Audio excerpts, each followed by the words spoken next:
Chapter 1. The knock at the door. It was a rainy spring night in Willow Creek, Ohio, a small town where cobblestone streets shimmered under the glow of old streetlights. The wind howled, carrying the scent of wet earth and the faint rumble of trucks on Route 62, slicing through the county. In a weathered single-story house on the edge of town, its paint peeling and porch cluttered with rusty tools, Jack Costa, a mechanic with calloused hands, worked late in his garage. An old radio tuned to a local station played Johnny Cash's Folsom Prison Blues, its gritty chords mingling with the clink of wrenches as he tweaked the carburetor of a 1978 Chevy pickup. Jack, in his mid-40s, lived a life bound by routine, a shield against old wounds. Mornings were spent at his Main Street shop, Costa's Auto Repair, fixing farmers' tractors and teenagers' vintage Mustangs. Nights meant heading home, microwaving a frozen mac-and-cheese dinner, and sinking into his couch to watch Cleveland. Indians game reruns on cable. Willow Creek saw him as a quiet man, tight-lipped about his past, but dependable. He'd change a flat tire for free for the elderly and never turned down a roadside call. His only companion was Rusty, a scruffy brown mutt who slept on a pile of old blankets in the garage, snoring like a misfiring engine. Around 11 o'clock, as rain hammered the tin roof, drowning out the music, 3 faint knocks sounded at the front door. Jack froze, wrench hovering midair. Willow Creek wasn't a place for late-night visitors, especially in a storm like this. He wiped his hands on a grease-stained rag, his pulse quickening slightly. "Who the hell's out there?" he muttered, crossing into the living room. Rusty perked up, ears twitching, but stayed quiet. Opening the door, cold wind rushed in, splattering raindrops across the worn rug. There she was, a drenched young woman, a tattered backpack slung over her shoulder, a gray hood half covering her face, her wide eyes, gleaming under the dim porch light, locked onto his. "Please," she said, her voice trembling from cold or fear. "Let me in. I've got nowhere else to go." Rain dripped from her hood, pooling on the floor, and Jack noticed a purple bruise on her cheek, stark against her pale skin. He hesitated, instinct urging him to slam the door. Willow Creek was safe, but strangers spelled trouble. Yet something in her eyes, a raw blend of desperation and defiance, made him step back. "Get in quick," he said, nodding toward the faded couch draped with a checkered wool blanket. She shuffled inside, leaving wet footprints on the hardwood. Rusty sniffed the air, watching her, but settled back down as if giving his approval. She sat, shivering, clutching her backpack to her chest. Jack grabbed a spare blanket from the closet and a mug of hot coffee, steam curling upward. "What happened to you?" he asked, standing a few feet away. She hesitated, fingers fidgeting with the backpack strap. "I ran away," she said softly, her words nearly lost in the rain's drone. "I can't go back." She avoided his gaze as if afraid he'd see too much.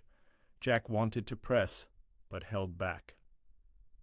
"Make yourself at home," he said, offering a bowl of tomato soup warming on the stove, leftovers from his solitary dinner. As she ate, devouring the soup with a hunger that hinted at days without a proper meal, Jack watched.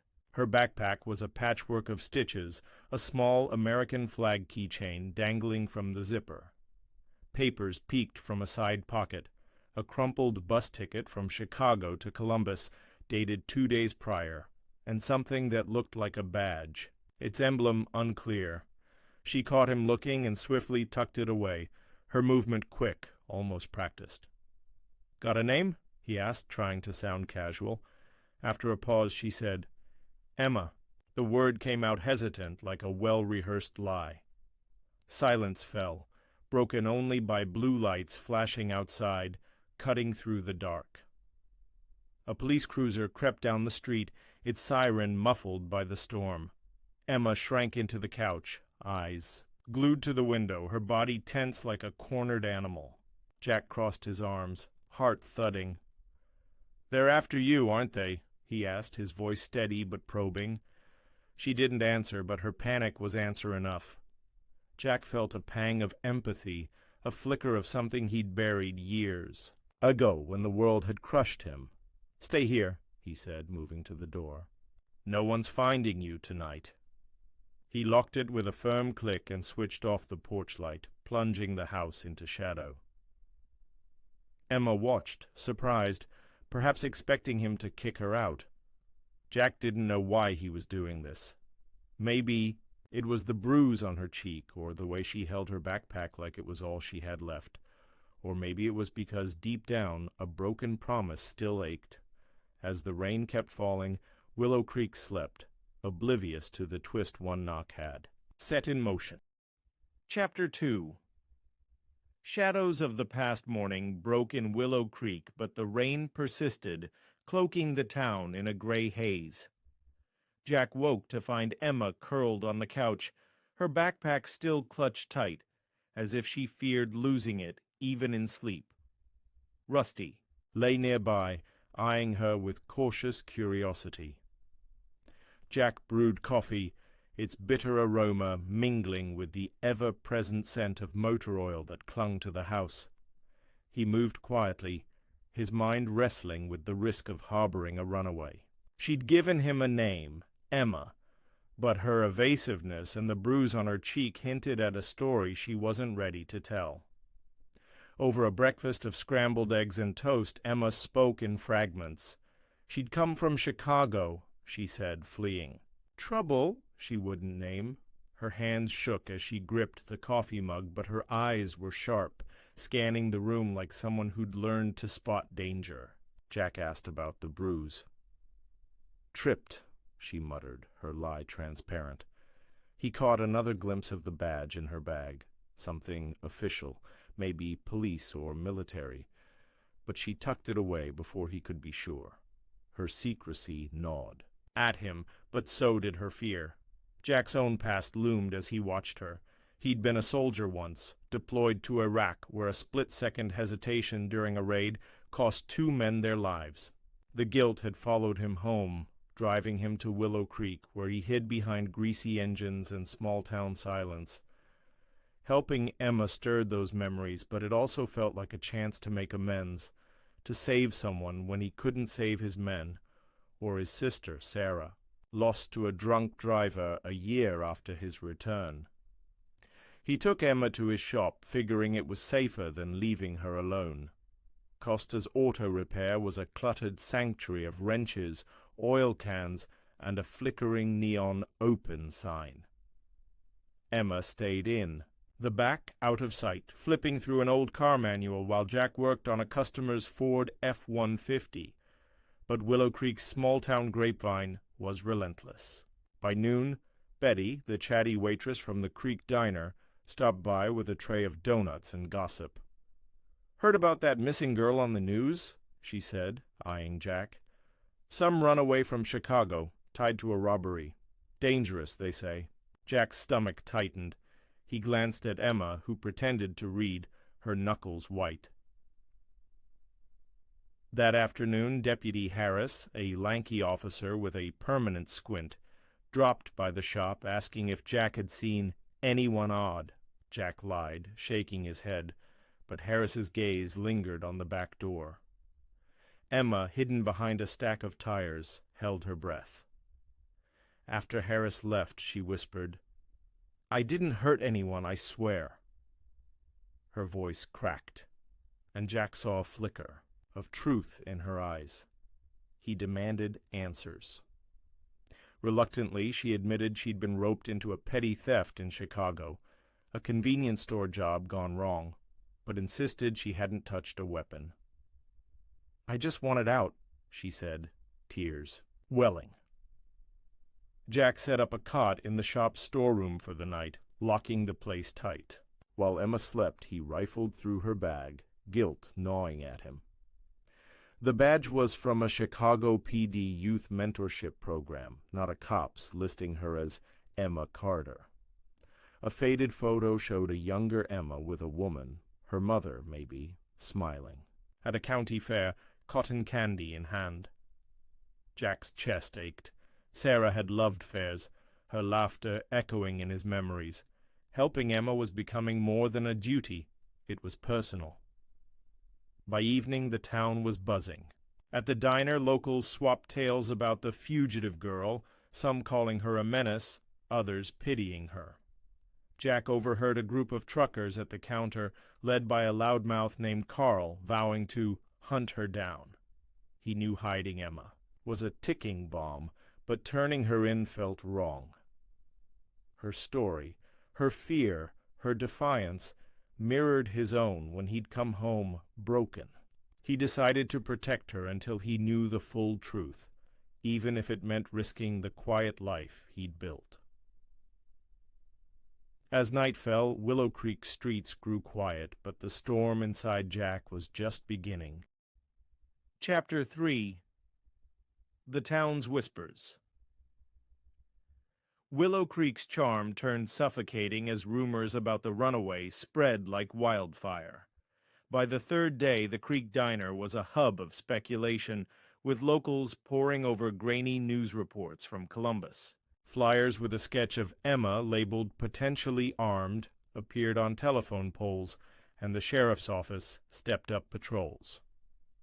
Jack kept Emma hidden in his shop storeroom, but the walls of Willow Creek were closing in. Customers lingered at Costa's auto repair, their glances straying to the back, and Jack caught Deputy Harris driving past his house twice in one day. Emma, sensing the tension, shared more of her story. She'd grown up in Chicago's foster system, bounced between homes after her mother's death. The theft, she said, was a desperate act, coerced by older kids in her last foster house. "I was just the lookout," she insisted, her voice thick with shame. "I ran when it went bad."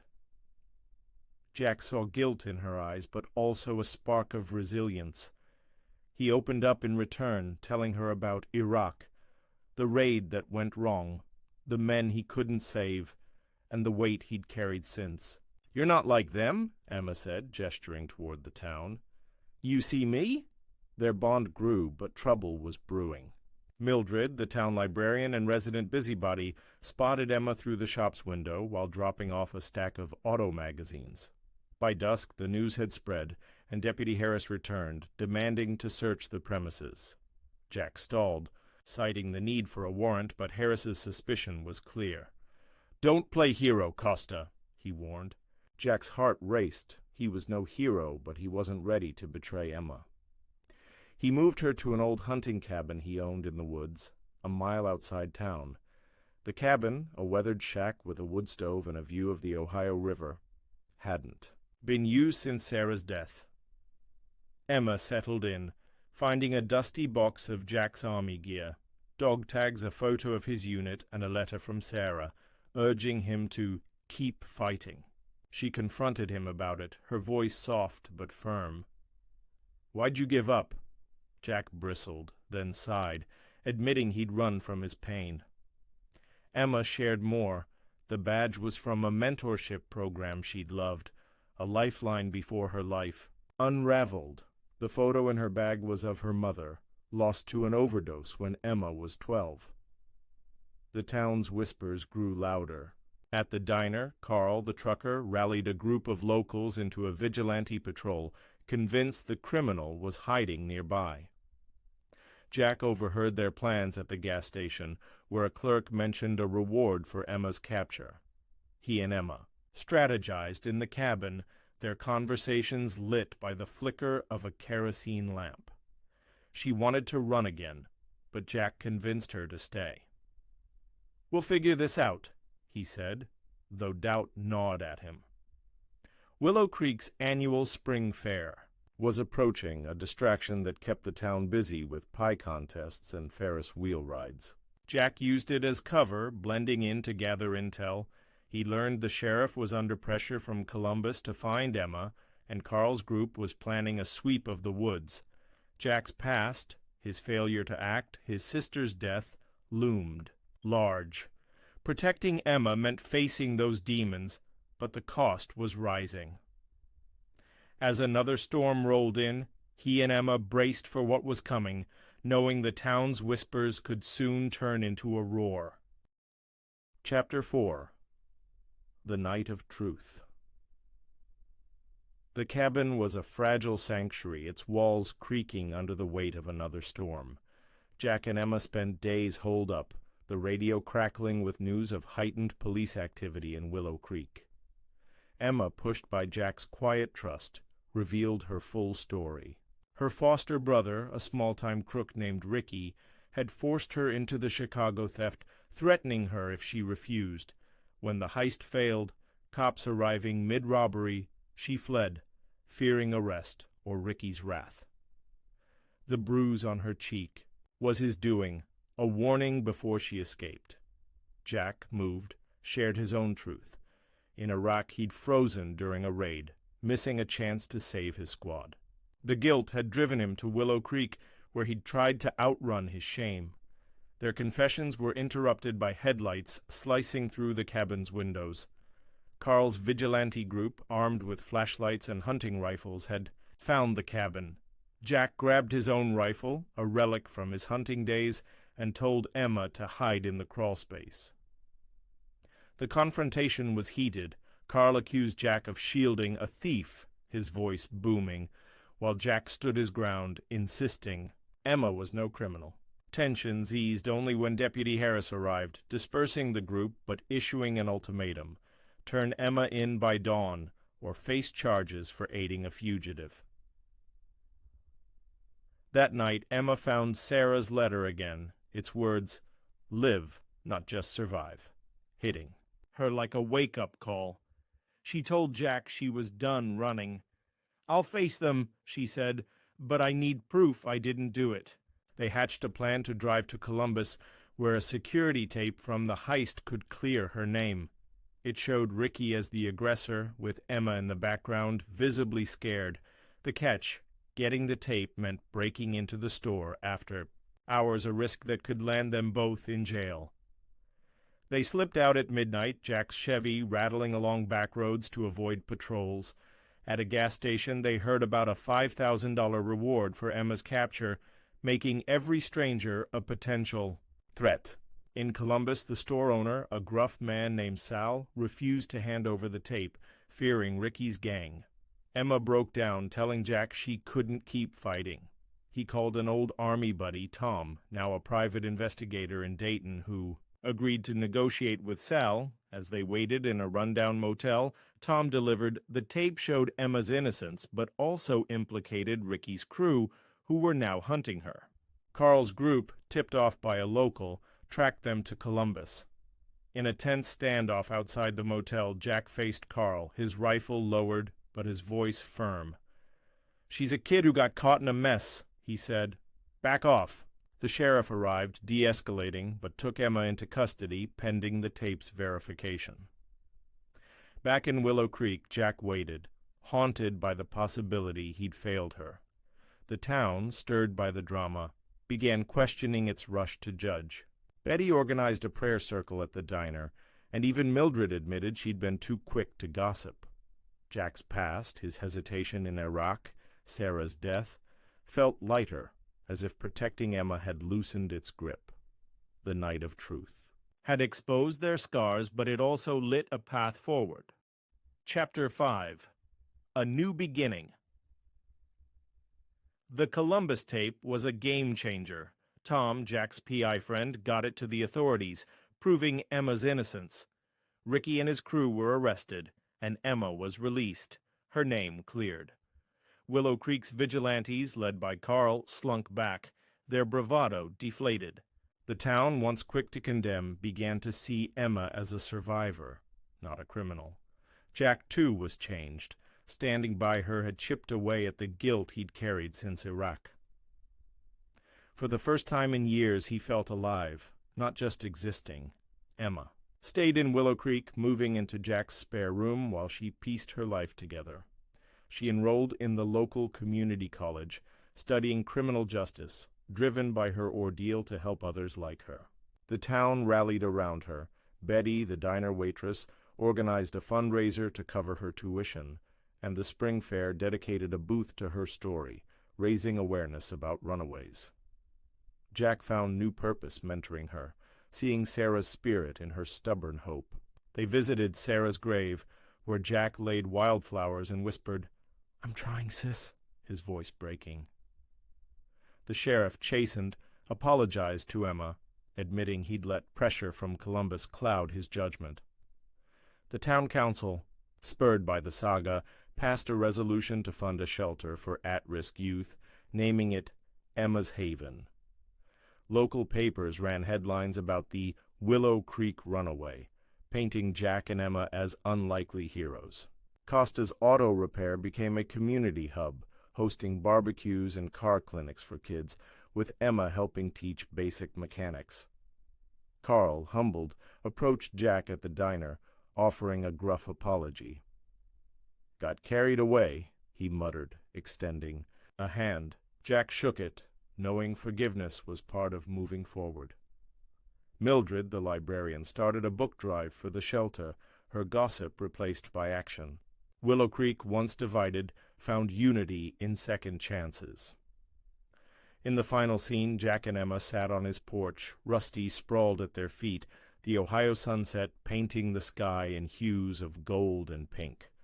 The rain was gone, replaced by a chorus of crickets and the distant hum of Route 62. Emma thanked Jack, her voice steady. "You're the family I never had," she said. Jack smiled, his heart full, knowing one knock had rewritten their stories. As stars emerged over Willow Creek, the town stood as a beacon of hope, proof that even the